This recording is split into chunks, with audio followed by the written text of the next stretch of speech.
Hi guys, and welcome to All Things Football. This is my fantasy football game week 2 not review, but so much preview. I want to say a preview. My team's pretty much finalized. We're going to go through the fixtures for the upcoming game week, and we're going to talk about my team selection for the upcoming game week as well. We're also going to try and highlight some potential big hitting games where I personally feel there should be some points scored for my team selection anyway. So we'll go through and talk about that. Also, to go back to recap my last video, my game week 1 review show, I forgot to mention my total games scored for game week 1 and also my ranking. So those that were asking, my final points are 85 and my game week rank I was in the top 138,000 odds. So yeah, that's pretty decent. Highest points 130, so that's pretty good actually. I'm not going to say that's not that's pretty good. Average points of 53, so I'm happy with that. So yeah, without further ado, let's go ahead and talk about the game week 2 fixtures. So Saturday early kickoff, we've got Cardiff Newcastle. Cardiff still yet to chalk up any points. Obviously it's only been one game week. So they got Newcastle. They're at home to Newcastle, although they lost to Tottenham, they did look pretty good. So if I was to pick, looking at that, I think Newcastle would win that. By how much I do not know. I'm not really interested in that game because I don't have any Newcastle players in my squad. We've got Everton, the 3:00 kickoffs. We've got Everton, Southampton. We've got Leicester, Wolves, Spurs, Fulham, and West Ham and Bournemouth. Now looking at those fixtures, so Everton, Southampton, Everton do look pretty good. I mean, aside from the draw away at Wolves, Richarlison looked good. They look good value for money. Hopefully they can shore things up at the back, and that might be one of those games that it can go either way, but Everton should do the job. We'll talk about that in a second in terms of teams that players have in that team.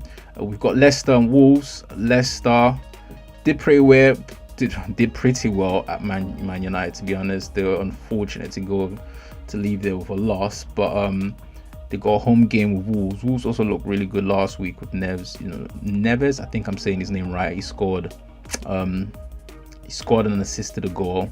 Sorry, should I say. So Wolves look pretty good. It'd be a good matchup of Leicester, but I think Leicester should get away with the win on that one. We've got Spurs and Fulham. Spurs did a great job. We're at Newcastle on the opening day, and I expect them to equally, Fulham might struggle a bit, in the Premiership, especially early on. They do have good players, Fulham, with the likes of Sessegnon, Shirley, I don't know if I'm saying his name right, Shirley, whatever, however it goes. They do have the players, Fulham. Obviously got Mitrovic up front. It would be interesting to see if they improve on their game week 1 from the game week 1 fixture. But I do expect Spurs to win that emphatically. It'd be interesting to see if Harry Kane can break his August duck. Not likely, highly likely, highly unlikely. But it'd be interesting to see if he does. That might be, records are made to be broken. Sooner or later he's gonna break that hoodoo. So who knows? We've got West Ham v Bournemouth. West Ham did, aside from the horrible defending away at Liverpool, they did look pretty good. So I expect them to win against Bournemouth at home. If anyone's got Arnautovic on their team, that's probably a highlight game for him to definitely come good. Chelsea at Arsenal, yes, again, good fixture. I don't know if it's a good fixture for either team right now. More so for Chelsea, they're coming off a high after winning away at Huddersfield. Arsenal, got beaten in game week 1 by Man City. They were definitely a level bit better than Arsenal. So that game's a tight one. So I'd avoid that game, to be honest, because I can't tell. We've got Burnley on Sunday the 19th of August. We've got Burnley against Watford. And we've got Man City against Huddersfield, Brighton against Man United. The Burnley Watford game is a tight one. I'd probably leave that alone. Not really sure. I can't call that either way. Man City at Huddersfield, I mean, if you've been watching the league for the past 2 seasons, you know who's going to come away winners at that. But then again, it's the Premiership. You never know. Now we have Brighton at home to Man United. Man United did win on the opening day and should be able to put away Brighton. And the Monday Night Football, we have Crystal Palace at home to Liverpool. Now, on paper, this fixture looks to be a favourite for Liverpool. They should go and win it, and they more than likely will. But Crystal Palace can be a bit of a stubborn team, and especially under Roy Hodgson, they seem to have shored up things at the back. So that could be an interesting game to watch. So yeah, those are the fixtures coming up for game week 2. So my team for game week 2 looks as follows. Now I've Stock of Heart at the back against Watford, being that Burnley, even in the last season, I think had one of the best defensive records in the league. So although I don't have a lot of faith in Hart as a goalkeeper himself, I am tempted to swap him out for Fabianski. I am tempted. I might make that change before the game week deadline, but I will see how that goes.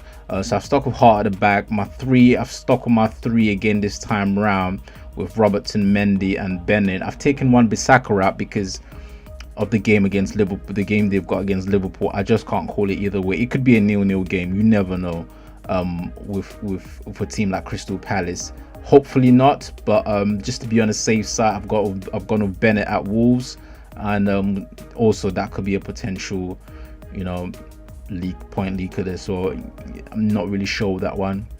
Now in my midfield, you might have noticed there's a new name there, Richarlison.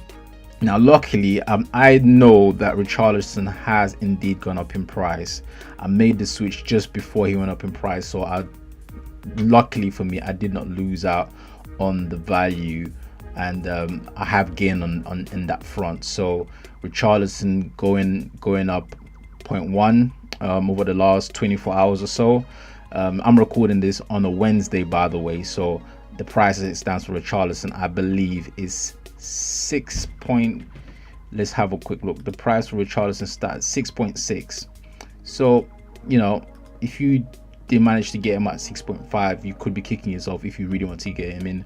However, there is a caution on him because he does have a calf. He did have a calf strain on Saturday against Wolves. Hopefully he can shake that off to be fit for the game against Southampton. So hopefully he's fit for that. Now I stock with Sanchez, Salah, and Bernardo Silva. I've only done the one transfer, obviously, so we've got stock with Sanchez, Salah, and Bernardo Silva. Nothing's changed there. Now up front, still the same: Aguero, Zaha, and King. Now my bench looks like this. I've got Fabianski, Hodgson, Odoi, and Wan-Bissaka and Bednarek.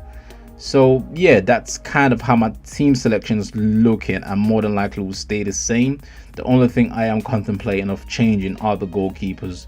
I probably will go for Fabianski in the end. I don't know for now. I'm kind of in the toss-up. Either one really is not a bad selection for game week 2. So that's my team selection for game week 2. If I was to sort of point out who the standout players for the upcoming game week would be, I would say I'd look out for Bernardo Silva, because news just broke recently that De Bruyne has picked up an injury in training, it seems, a knee injury, and he might be out for the next game week. I'm not sure how long for, but that is good news for all Bernardo Silva owners. He should make the play, should make the lineup this upcoming week at 7.5. I think he's a steal of a midfielder. Man City face Huddersfield at home. I mean, that screams, goals. So if you've got any Man City players, the one bad thing about Man City is the rotation. I am hoping Aguero can get off the mark in that game and get me some points. So that's how it stands. Although I also forgot to mention, my captainship currently is sitting on Salah. That will change. I am contemplating Aguero or Mendy. Reason for Mendy is because if he starts, more than likely, I know that for sure. If he starts, Guardiola will not tinker with his back line in the course of a 90 minutes. He usually rotates up front and rarely rotates at the back. So Mendy will more than likely get me 90 minutes and might get a few assists in the process. As long as he doesn't get himself sent off or anything stupid like that, then it should be a good pick. So that is probably who I'm pondering to put my captainship on at the moment. Other sort of, honorable mentions might be Sanchez away at Brighton. It might seem like a long shot being away from home, but he might come good. He might come good. Another good pick for captainship could probably be Richarlison at home to Southampton, but the risk is that he might not play a full game, so I would probably leave him out. So my captainship's currently sitting on Salah, but I'm going to change that right now actually. So currently I'm going to have Mendy because it's a bit of a big risk at that. If Aguero goes and scores a hat-trick, I will be kicking myself. But that might change before by the time you're watching the video, depending on when you're watching, before the game week deadline, that might change. But for now, I am more leaning towards Mendy.